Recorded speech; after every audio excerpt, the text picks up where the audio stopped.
আসসালামু আলাইকুম। আপডেট বাংলা সংবাদে আপনাকে স্বাগত। শুরুতেই শিরোনাম, পরে বিস্তারিত।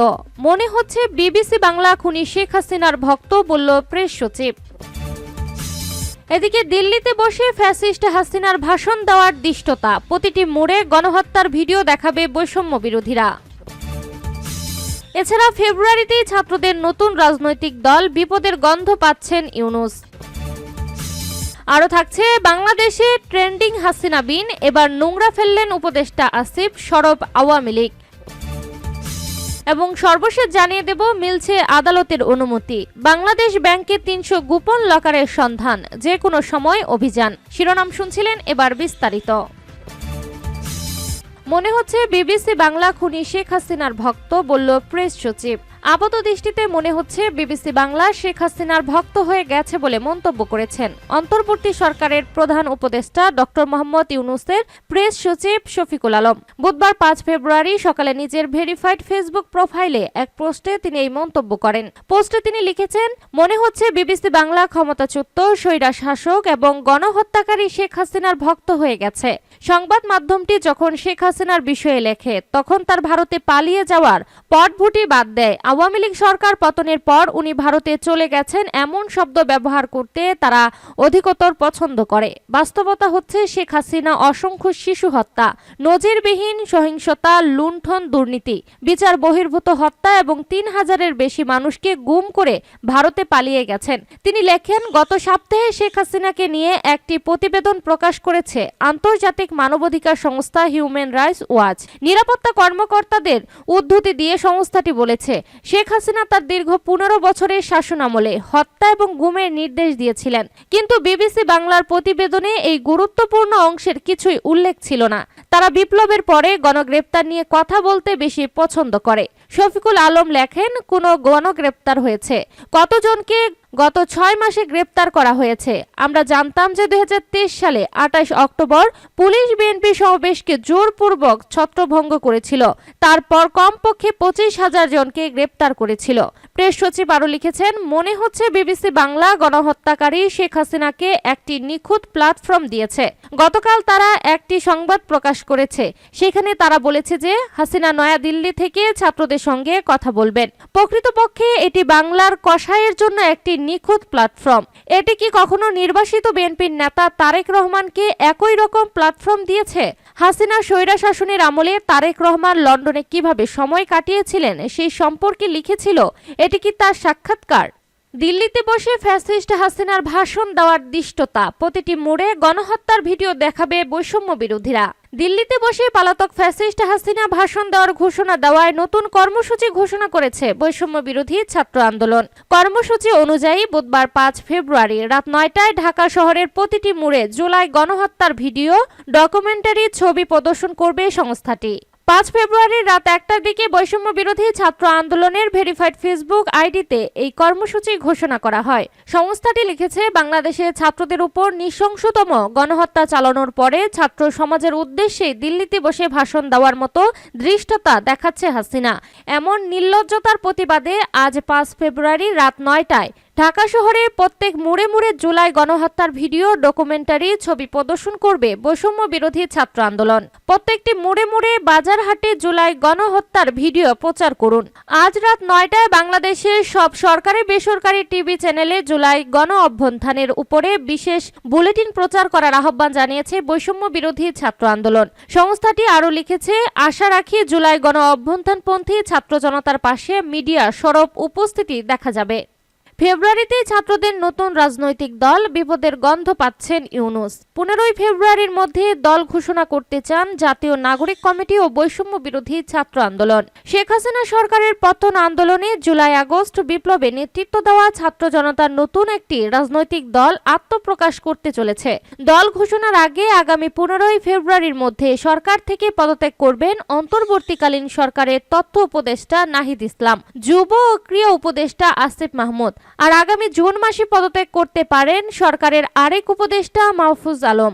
ঢাকায় একটি দৈনিকে এক প্রতিবেদনে এই তথ্য জানানো হয়েছে। প্রতিবেদনে বলা হয়েছে, নতুন দল প্রথমে আহ্বায়ক কমিটি ঘোষণা করবে।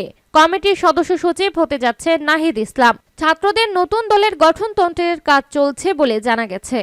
বাংলাদেশে ট্রেন্ডিং হাসিনা বিন, এবার নোংরা ফেললেন উপদেষ্টা আসিফ, সরব আওয়ামী লীগ। বাংলাদেশের রাজনৈতিক বিতর্কে নয়া ট্রেন্ডিং হাসিনা বিন। সাবেক প্রধানমন্ত্রী তথা আওয়ামী লীগ সভানেত্রী শেখ হাসিনার ছবি সাটা ডাস্টবিনে নোংরা কাগজ ফেলার ছবি ফেসবুকে পোস্ট করে বিতর্কের সূচনা করেছিলেন প্রধান উপদেষ্টা মোহাম্মদ ইউনূসের প্রেস সচিব শফিকুল আলম। তাতে নয়া মাত্রা দিয়েছেন বৈষম্য বিরোধী ছাত্র আন্দোলনের অন্যতম সমন্বয়ক তথা বাংলাদেশ সরকারের উপদেষ্টা আসিফ মাহমুদ সজীব ভুঁইয়া।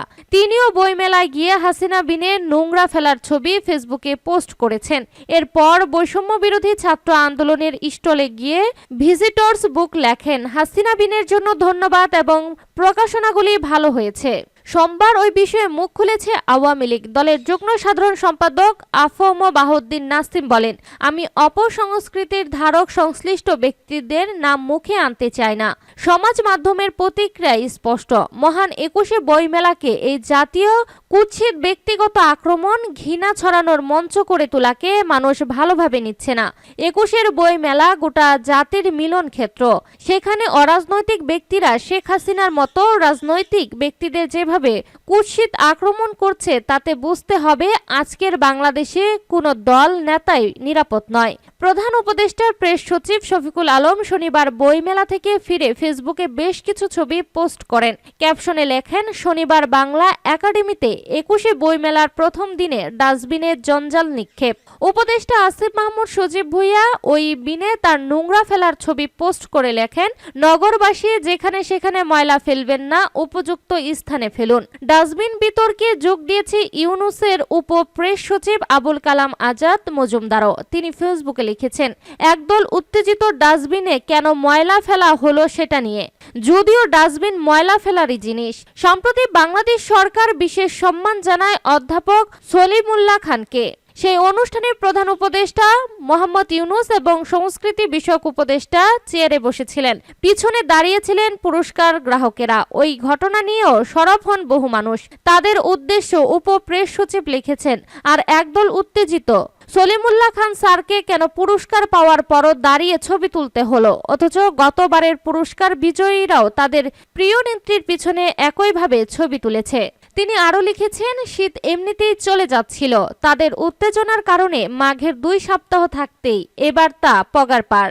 শনিবার শুরু হওয়া বইমেলার প্রথম দিনে বৈষম্য বিরোধী ছাত্র আন্দোলনের নেতৃত্বে তাদের ফেসবুক পেজে এই ডাস্টবিনের একটি ছবি শেয়ার করে সেখানে লিখেছিল, আজ থেকে শুরু হয়েছে মাসব্যাপী অমর ২১শে বইমেলা ২০২৫। বইমেলায় এলে আপনার হাতের অপ্রয়োজনীয় ময়লা আবর্জনা ডাস্টবিনে ফেলতে ভুলবেন না।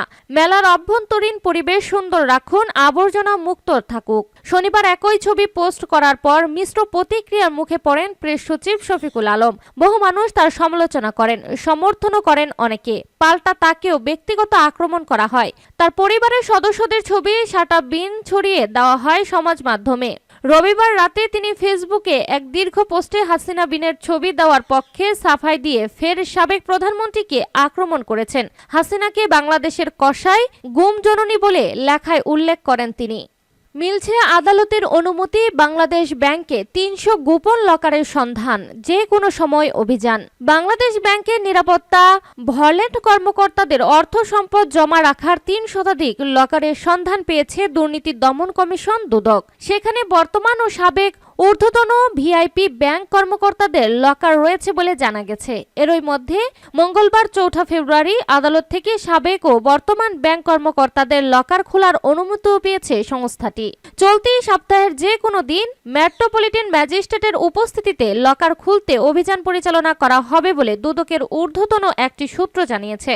এ বিষয়ে জানতে চাইলে সংশ্লিষ্ট অনুসন্ধান বিভাগের প্রধান দুদক পরিচালক কাজী সায়েমুজ্জামান বলেন, অনুসন্ধান সংশ্লিষ্ট বাংলাদেশ ব্যাংকের কিছু কর্মকর্তার নামেও বাংলাদেশ ব্যাংকের মতিঝিল শাখার লকার নির্বাহী ম্যাজিস্ট্রেটের উপস্থিতিতে খোলার অনুমতি পেতে আদালতে আবেদন করা হয়েছিল। সুষ্ঠু অনুসন্ধানের স্বার্থে দাখিলকৃত কাগজপত্র সহ পর্যালোচনা করে আদালত তা মঞ্জুর করেছে। অন্যদিকে নাম প্রকাশ না করে দুদকের অপর একজন ঊর্ধ্বতন কর্মকর্তা এ বিষয়ে ঢাকা পোস্টকে বলেন, আসলে দীর্ঘদিন ধরেই ব্যাংক কেলেঙ্কারির ঘটনায় বাংলাদেশ ব্যাংকের কয়েকজন ডেপুটি গভর্নরের নাম আসছে।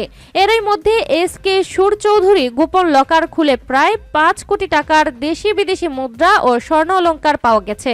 ওই অভিযানকালে দুদকের চোখে 3 শতাধিক ব্যাংক কর্মকর্তাদের নাম লকারের তথ্য মিলেছে, যার মধ্যে রিজার্ভ চুরি থেকে শুরু করে বিভিন্ন সময়ে আলোচিত ব্যক্তিদের নাম মিলেছিল। যে কারণেই দুদক মনে করেছে তল্লাশি অভিযান চালানো দরকার। আমাদের ধারণা, যথাযথ তল্লাশি করা গেলে অনেক চাঞ্চল্যকর তথ্য বেরিয়ে আসবে, যা মানুষ কল্পনাও করতে পারে নাই। দুদক ও আদালত সূত্রে জানা যায়, দুদকের আবেদনের পরিপ্রেক্ষিতে ইনভেন্টরি করার জন্য ও অনুসন্ধানকারী কর্মকর্তাকে সহযোগিতা করতে মেট্রোপলিটন ম্যাজিস্ট্রেট মেহেদী হাসানকে নিয়োগ দেওয়া হয়েছে।